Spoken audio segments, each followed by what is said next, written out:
आज हमें सुनिश्चित करना है कि कल करें तो आज कर, आज करें तो अब, और पलने विलने हो जाएगी। फिर करोगे तो जो कुछ होगा आज ही होगा।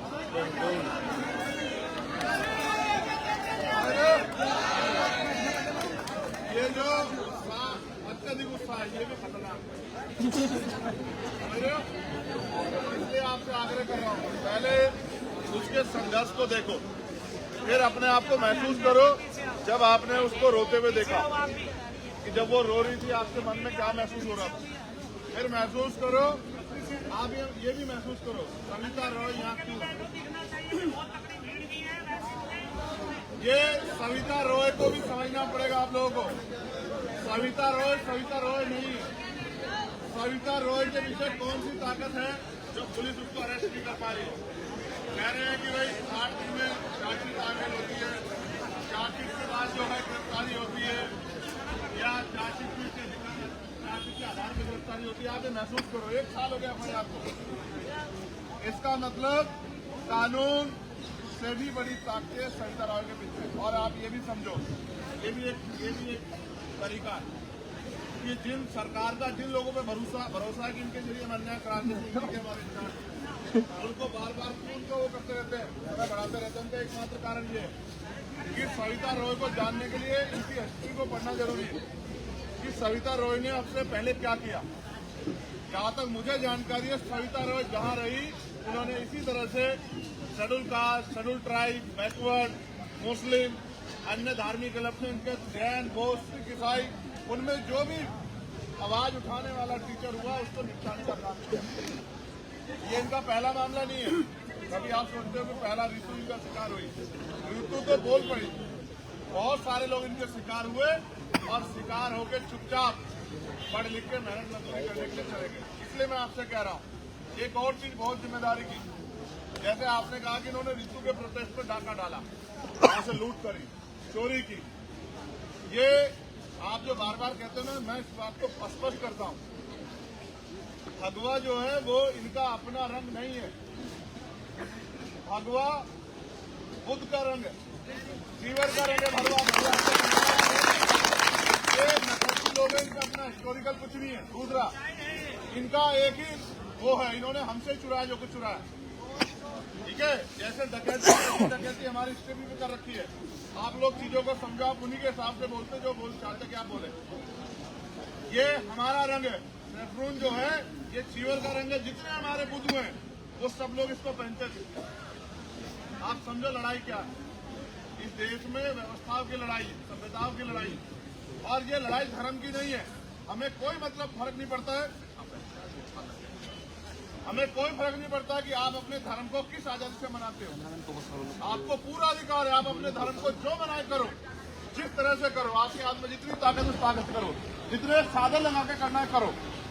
लेकिन इस देश में लड़ाई हिस्सेदारी की है। हम लोग यहाँ क्या धर्म की लड़ाई लड़ने के लिए आए, हम हिस्सेदारी की लड़ाई लड़ने आए कि वो 25,000 पोस्ट। भाई आप सुनो, अगर ग्राम में सरपंच से लेके और सांसद तक अगर कोई अपने पद से बर्खास्त हो जाता है किसी कारण, तो 6 महीने के अंदर चुनाव होते नहीं होते। लेकिन इंस्टीट्यूशन में जहां से भविष्य निर्माण हो रहा है 25,000 बैकलॉग है। आप भर्जिए क्यों? क्योंकि आपका एकमात्र लक्ष्य ये है, जब आप इन 25,000 बैकलॉग को भरोगे तो बाबा साहब अम्बेडकर के संविधान में रिजर्वेशन का पैटर्न है, हिस्सेदारी का, प्रतिनिधित्व का। उसमें हमारे बच्चे भी जाएंगे, पिछड़े जाएंगे। आप इस बात से डरते हो। आपका एकमात्र लक्ष्य ये है कि जिस तरह से ये आज 70 साल में संविधान के आने के बाद अपने पैरों पर खड़े हो गए, इनको कैसे कमजोर किया जाए, इतिहास गवाह है। और आप जान लो, किसी को मारना हो, तलवार चलाने की जरूरत नहीं है, उसका रोजगार छीन लो, उसकी कमर टूट जाएगी, वो इस लायक रहेगा ही नहीं। अगर आपके घरों में कनस्तर में आटा नहीं होता तो आप आ जाते क्या? जिनके कनस्तर में आटा नहीं, वो प्रोटेस्ट में आए हैं या अपने बच्चों का पेट पालने के लिए मजदूरी करने गए। आप समझो लड़ाई क्या है। वो आपको हैंड टू माउथ करना चाहते हैं, वो आपका रिसोर्स खत्म करना चाहते हैं, आपका व्यापार खत्म करना चाहते हैं। ये लड़ाई सिर्फ यहाँ नहीं पूरे देश में चल रही है। वो अलग बात है कि संगठित नहीं है। इसलिए मैं आपसे अपील करूंगा मेरे भाइयों, डट जाओ। आप महसूस करो कि शहीद आजम भगत सिंह को महसूस करो। 58 दिन तक भूख हड़ताल, आप समझ सकते हो? ये होता है संकल्प लड़ने का। इतने इतने दिन अन्याय और जुल्म की इंतहा, बर्फ पे लिटा के लाठियों से पीटा गया, जख्मों पे नमक लगाया गया, ये होता है कमिटमेंट। क्या आप महसूस करो कि हमारे अंदर वो कमिटमेंट है? कह के तो बिठाना पड़ रहा है कि बैठ जाओ। भेड़ बकरियां कहीं जीती देखिए आपने? आप अपने अंदर आत्मबल तो पैदा करो, अपने अंदर त्याग समर्पण तो पैदा करो। मैं देख रहा हूँ बहुत उम्र के सीनियर लोग हैं, बेचारे बैठे हैं, लेकिन नौजवान उस बात को नहीं अपील कर रहे हैं। कहते हैं जीजोड़ जवानी, कहाँ चल रही है जवानी? जवानी तो ऐसी हो रही है कि लट लेके बिठाना पड़ रहा है कि बैठ जाओ। ये जवानी है क्या? ये जवानी नहीं है। ये तो इससे युद्ध नहीं, ये जंग नहीं जीती जाएगी। मैं फिर दोहरा रहा हूँ, नेताजी सुभाष चंद्र बोस का वो नारा मेरे बार बार क्यों याद आ रहा है?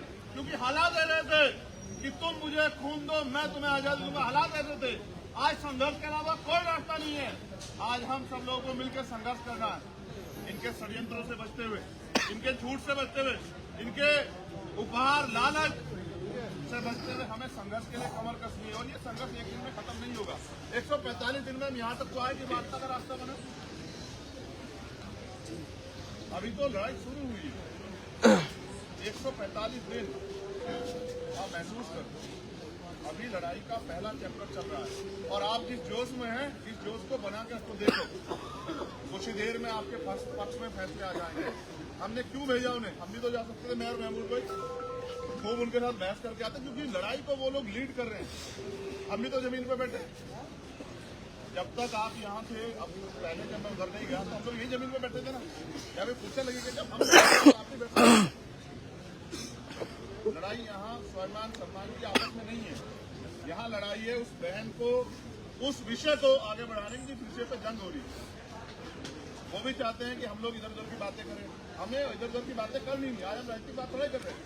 आज हम ये बात कर रहे हैं कि देश की इतनी यूनिवर्सिटियों में, इतने डिपार्टमेंट में जो बैकलॉग पड़ा हुआ है वो कब भरा जाएगा? क्यों नहीं भरी है सरकार? हर स्टेट में 4-5 लाख सरकारी नौकरियों का बैकलॉग क्यों नहीं भरी है सरकार? और लगातार नौकरियां खत्म कर रही है। क्यों कर रही है? अग्निवीर योजना लाके आर्मी में जो लोगों का विश्वास था, राष्ट्र के प्रति जो उनकी प्रतिज्ञा थी, संकल्प थे, उसको क्यों जीरो किया आपने? और आर्मी के जो हमारे नरवाने साहब थे, जनरल साहब, उन्होंने क्या लिखा अपनी किताब में कि ये जो है आर्मी से भी नहीं पूछा इन्होंने किसानों के खिलाफ कानून बनाया, किसानों से भी नहीं पूछा।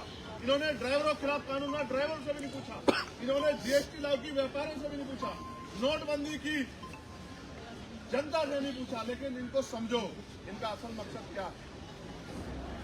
लोग अपने दुख से दुखी नहीं, दूसरे के सुख से दुखी है। ये बात को भी तुम समझो। गरीब ये सोच रहा था नोटबंदी के समय कि अमीरों की जेब से पैसा निकलेगा। अमीर की जेब से कुछ नहीं निकलने वाला। अमीर के 2 रुपए निकलेंगे, आपका सब कुछ निकल जाएगा। इस देश में लड़ाई क्या समझो? जीएसटी की असल चोट किस पे पड़ रही है? बड़े उद्योगपतियों पे या छोटे व्यापारियों पे? जीएसटी की असल मार पड़ रही है छोटे व्यापारियों पर। मुझे कहने में कोई परहेज नहीं। मैं उत्तर प्रदेश का दौरा करके आया कि यहाँ से दिल्ली से एक लिस्ट जाती है या लखनऊ शासन से एक लिस्ट जाती है डिस्ट्रिक्ट में, और डिस्ट्रिक्ट के अधिकारी कहा था ये जाति धर्म के लोग हैं, इनकी दुकानें, इन दुकानों पर जाकर टैक्स का छापा मारना। ये जो इस सोच के साथ जो राज हो रहा है, इससे हमें संभलना पड़ेगा। हम नहीं कह रहे, बिल्कुल नहीं कह रहे कि 22 तारीख को कोई आयोजन है, हमें उससे कोई दिक्कत। हम कह रहे हैं बहुत अच्छी बातें कीजिए, लेकिन आपको ये भी सुनिश्चित करना पड़ेगा कि वो जो पैसा वहां खर्च हो रहा है, क्या देश में इतनी खुशहाली आ रही है कि सरकारी पैसा आप वहां खर्च कर रहे हो? आपको ये भी बताना पड़ेगा, हमें पूछना पड़ेगा। किसी अन्य धार्मिक आयोजन होगा तो आप उस पर भी इतनी शिद्दत से काम कर पाओगे? जो भगवान बुद्ध को मानने वाले लोग हैं, जो ईसा मसीह को मानने वाले लोग, जो खुदा को मानने वाले लोग हैं, जो वाहिगुरु जी को मानने वाले लोग हैं, जब उनकी धार्मिक आस्था का सवाल आएगा, क्या आप इतनी हिम्मत उठा पाओगे? असल ये है कि आप असल मुद्दों पे बात नहीं कर रहे। ये जो पैसा हम टैक्स देके आपको दे रहे हैं, आप इस पैसे का मिसयूज कर रहे हैं। ईश्वर, आपने देखा ना, ईश्वर कभी कहता है कि मुझे पैसा दो। ईश्वर तो कहता है देने वाला है। ठीक है, यहाँ तो राम के नाम पे भी लूट मची है। दोनों हाथों से लूटो, दिल खोल के लूटो, धर्म के नाम पे लूटो लूटो लूटो। लेकिन जब इनसे हम ये कहते हैं कि भाई इसमें हमारी भी हिस्सेदारी है, लूट में नहीं, लूट में नहीं, लूट में नहीं, हमारी हिस्सेदारी किस चीज में है कि हम भी टैक्स देते हैं, इस पैसे का कुछ हमारे बच्चों को छात्रवृत्ति दे दो, तो तब इनको श्राप हो जाता है। इसलिए मैं आपसे कह रहा हूँ, हमें इन लूट को समझना पड़ेगा और लूट पे अपनी बात रखनी पड़ेगी। और जब तक हम सवाल नहीं करेंगे, ये जवाब नहीं देंगे। इनका एकमात्र उद्देश्य ये है कि जो ये चाहते हैं उस पर काम होता रहे। क्या हम इनके हिसाब से काम करेंगे? फिर हम गुलामी तो हुए ही नहीं हुए। वो अलग बात है कि मुझसे बड़े बड़े गुलाम भी यहाँ थे, अभी वो इधर उधर गए, वो टहले। लेकिन तब तक हम इस देश में गुलाम बनकर रहेंगे? आप बताओ, क्या हम ये लड़ाई गुलाम बनने के लिए लड़ रहे हैं? जब संविधान के रहते ये हालात है तो सोचो अगर संविधान न बचा तो क्या होगा? फिर ऋतु जैसी बच्चियां देख भी नहीं पाएंगी, देख भी इंस्टीट्यूशन की तरफ, समझ रहे हो? अगर इस देश में प्रधान से लेके और प्रधान जोड़िए वार्ड मेंबर से लेके और प्रधानमंत्री तक अगर बहन बेटियां बनी है तो ये डॉक्टर बाबा साहब अम्बेडकर के संविधान की वजह जानते नहीं है। और हम ये भी नहीं कोशिश कर रहे, हम कमियां गिनाते, हम ये नहीं गिनाते कि हम हमारे इस देश के संविधान में खूबियां क्या है। तो मैं इसलिए आग्रह करूंगा, आप कुछ मत करो, अगले 2, 3, 4 घंटे जब तक बातचीत आगे ना बढ़े, आप खूंटा गाड़ के बैठ जाओ। क्या सर्दी हमें रुका सकती है? क्या ये तेज हवाएं हमें हमारा रास्ता रोक सकती है? जब हम घर से चल के यहाँ तक आए तो काहे को घबराना, ठीक है? जब वो 145 दिन में उसको नहीं तकलीफ हुई, वो तो रोज आ जाती है ना, आंदोलन उठाने के बाद भी आ जाती नहीं आ जाती है। और 11-12 बजे जब पुलिस के लोग ही कहते हैं चलो साहब गाड़ियों में बैठो, तभी जाती नहीं जाती है। यह कहती है कि भाई अब तो देखो हालात क्या हो गए, ना हम जेल से डरते, ना हम मुकदमों से डरते, ना ही हम किसी धमकी से डरते, तो हालात क्या है, करो मरो के हो गए। इसलिए फिर मैं आपसे कह रहा हूँ कि संघर्ष करो, संघर्ष से रास्ता, और अगर नहीं करोगे संघर्ष तो भविष्य क्या है? अगर पहले जैसा भारत चाहते हो तो फिर मत करो, और अगर ऐसा भारत चाहते हो जैसा सपना बाबा साहब अम्बेडकर ने देखा तो फिर करो। इसीलिए हमने 22 तारीख को दिल्ली की टीम ने जंतर मंतर पे संविधान सभा बुलाई, क्योंकि 22 तारीख को 22 जनवरी 1947 को भारतीय संविधान की प्रस्तावना को, उसके लक्ष्य उद्देश्यों को स्वीकार किया गया था कि इस संविधान के लक्ष्य उद्देश्य क्या होंगे, जिनको अभी तक हम प्राप्त नहीं कर पाए हैं। और दूसरी तरफ ये आंधी चल गई है कि संविधान को हटाओ, संविधान को हटाओ, संविधान को हटाओ। जो संविधान के लक्ष्य थे, जिन लक्ष्यों के लिए संविधान आया, जो उद्देश्य थे कि अंतिम व्यक्ति को भी सम्मान की जिंदगी मिले, अवसर की क्षमता, हक अधिकार मिले और उनके साधन संसाधन सुरक्षित रहे, वो तरक्की करे, वो अब तक सब लोगों तक नहीं पहुंची। लेकिन संविधान के खात्मे की बात होने लगी है तो वो संविधान की प्रस्तावना पढ़ के सरकार को बताना कि ये प्रस्तावना लागू कराने के लिए अगर आप इसको खत्म करने की सोच रहे हो तो ऐसा नहीं होने देंगे हम लोग। हम इस देश की धर्मनिरपेक्षता को बचा के रखेंगे, हम इस देश की संविधान की जो लक्ष्य उद्देश्य है उनको हम लोग संभाल के रखेंगे, उसको लागू कराने के लिए हम लोग संघर्ष करते रहेंगे। इसलिए आपसे कह रहा हूँ, मैं आशा उम्मीद करूँ कि जब जब यहाँ वक्ता बोलेंगे आप लोग बहुत उत्साहित होकर इधर उधर भाग के आराम से बैठते सुनेंगे। कितने लोग हैं नहीं, ईमान से एक कंडीशन, एक होता है ईमान, एक होता है ईमानदार। जो ईमानदारी से बैठेंगे, क्योंकि देखो मैं भी समझता हूँ, आप थोड़े से पीछे पीछे हो जाओ, क्योंकि है ना पैर सीधे नहीं होंगे, दिक्कत होगी। आप समझते ना, अपने आप को रिलैक्स कर लो, थोड़े से पीछे पीछे हो जाओ, पैर सीधे कर लो, मानो कि आप अब आपको आराम करना, बहुत संघर्ष हो गया आपको, इस तरह से होकर बैठो कि आप आराम से बैठ सको। पैर अगर नहीं, पैर मुड़े रहेंगे तो क्या होगा? आराम से बैठो। इस मिट्टी में हमारा खून शामिल है, ये रोलर ने बनाई, रोलर पे प्रधानमंत्री नहीं बैठे होंगे, ये सड़क बनाने में हमारे लोगों का पसीना शामिल है ना।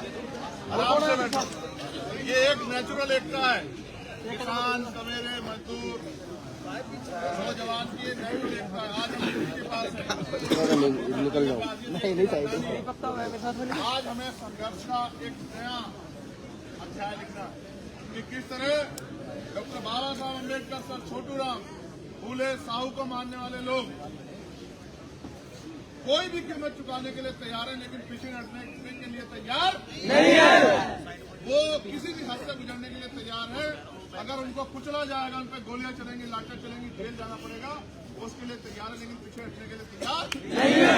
आपका यही एटीट्यूड, अगर आपने ये एटीट्यूड छोड़ दिया और आप समझौतावादी हो गए, जिसका मुझे बहुत तकलीफ है, मैंने इसको भी कहा रितु को कि मुझे इस लड़ाइयों से बहुत नफरत होगी अंदर से।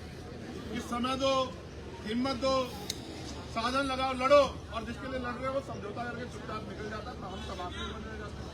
इससे मुझे नफरत होगी, इसलिए कह रहा हूँ वो लड़ रही है, आप लोग भी हिम्मत बना के लड़ जाओ, और जितनी देर बैठ जाएंगे उतनी संख्या बढ़ती जाएगी। जानते हैं नहीं जानते?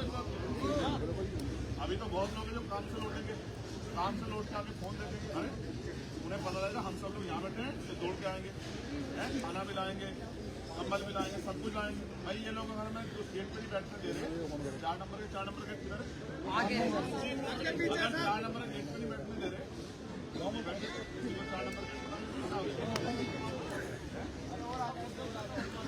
गद्दे, ये तुम्हारे तन से कपड़े ना छीन लेंगे।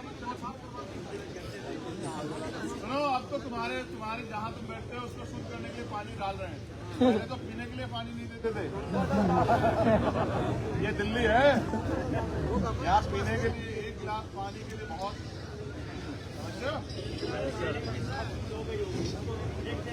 ये तो बैरिकेडिंग के उधर भी हमारे लोग हैं, बैरिकेडिंग के इधर भी हमारे, इनसे तो हमारा कोई मतलब ही नहीं। देखो ये भी जान लो, पुलिस और जो हमारा अर्धसैनिक बल है, इनसे हमारी कोई लड़ाई नहीं।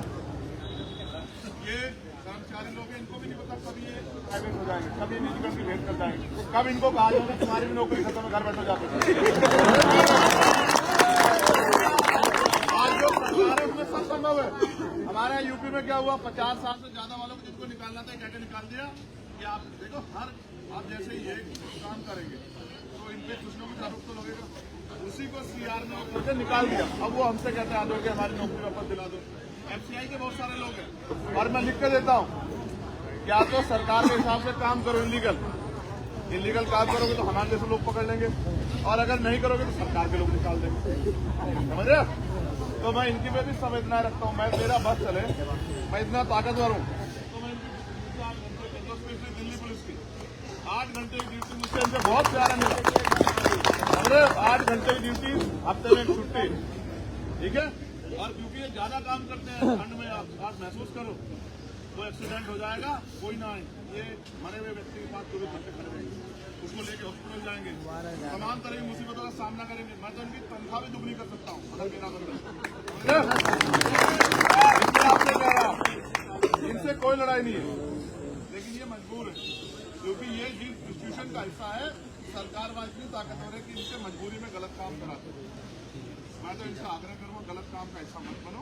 ये भी याद रखो कि जैसे बच्चे लोग बैठे हैं, आपने भी इनको पढ़ा लिखा, आप भी सोचते हो नौकरी लेना, अब तो लेटर एंट्री से बनना नहीं बन रहे, अब तो जरूरत ही खत्म होगी ना आईएएस की, आईपीएस की जरूरत, सिविल सर्विस की जरूरत खत्म होगी ना। ये हमारे नेताओं के रहते चले गए सर, समझ रहे हो? वो कहते हैं ना, दरख्तों के कटने का किस्सा ना होता अगर कुल्हाड़ी में लकड़ी का हिस्सा, अगर हमारे नेता गुलाम ना होते तो गुलामी में हमारा ये हाल। बहुत शुक्रिया, और मुझे लग रहा था कि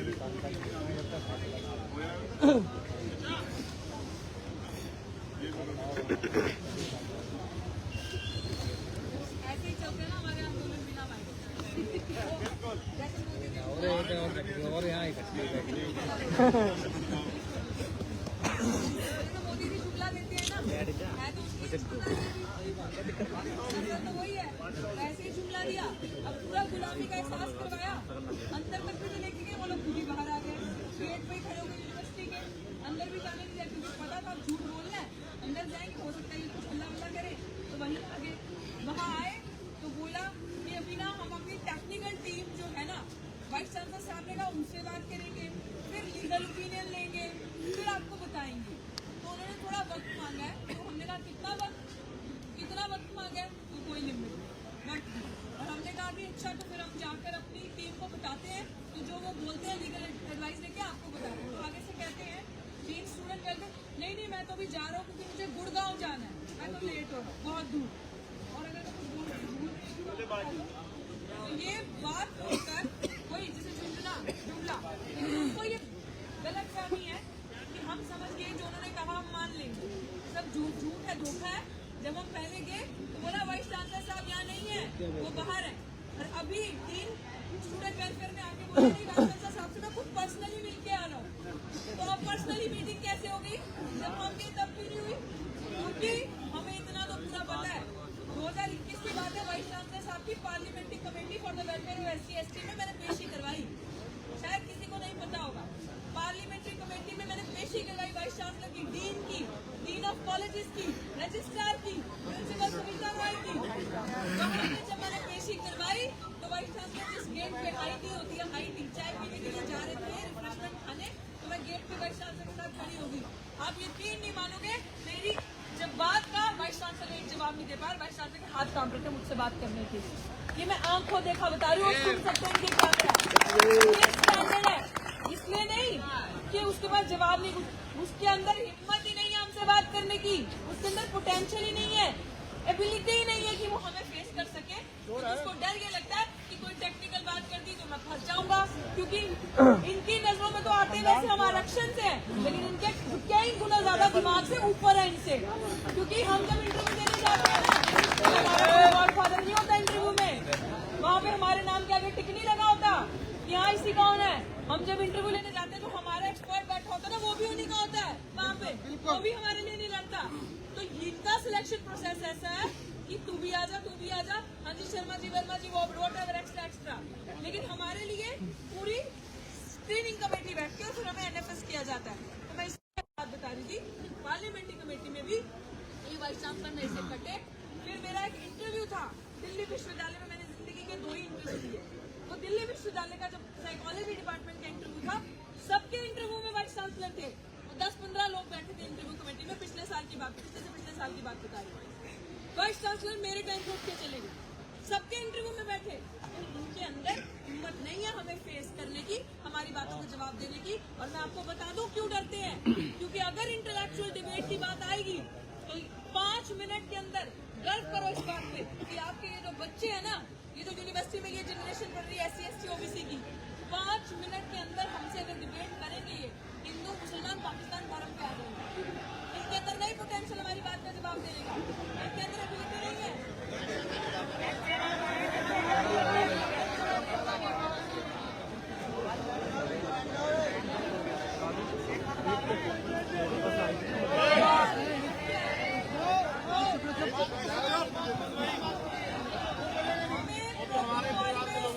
आराम से जाना है, आपको ये बताया जा रहा है कि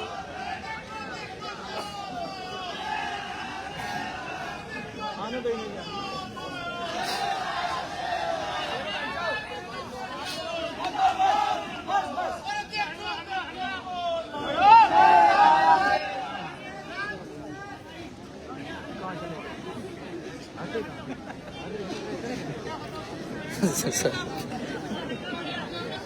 सारे शेर वैल्यू कट्टे हैं। बट के तो ये काम हो रहा है, तकलीफ इतनी बारी। अब समझो बात को, हमसे बात क्यों नहीं करनी? इसी के चक्कर में तो अभी विश्व हिंदू परिषद का प्रोग्राम हो रहा है अंदर। किसी संगठन का क्या मतलब है? यूनिवर्सिटी जो सेकुलर प्लेस है उसमें किसी राजनीतिक दल का एक विशेष पर्टिकुलर दल का प्रोग्राम हो रहा है, ऐसा क्यों भाई? हम लोगों के प्रोग्राम्स नहीं होते? कैसे RSS की रोज शाखा लगती है? तो ये सारी चीजें करवाई जा रही है ताकि आपकी जनरेशन को मूर्ख बनाया जाए और खत्म किया जाए। तो फैसला अब आपके हाथ में है कि जवाब तो इन्होंने दे दिया है, हटना है या यहाँ रुकना है। जितने और हैं उनको भी बुला लो, क्योंकि यहाँ से इनकी बस की कुछ नहीं हमें देना, और हम मांगेंगे भी नहीं, अब छीनना यही उपाय।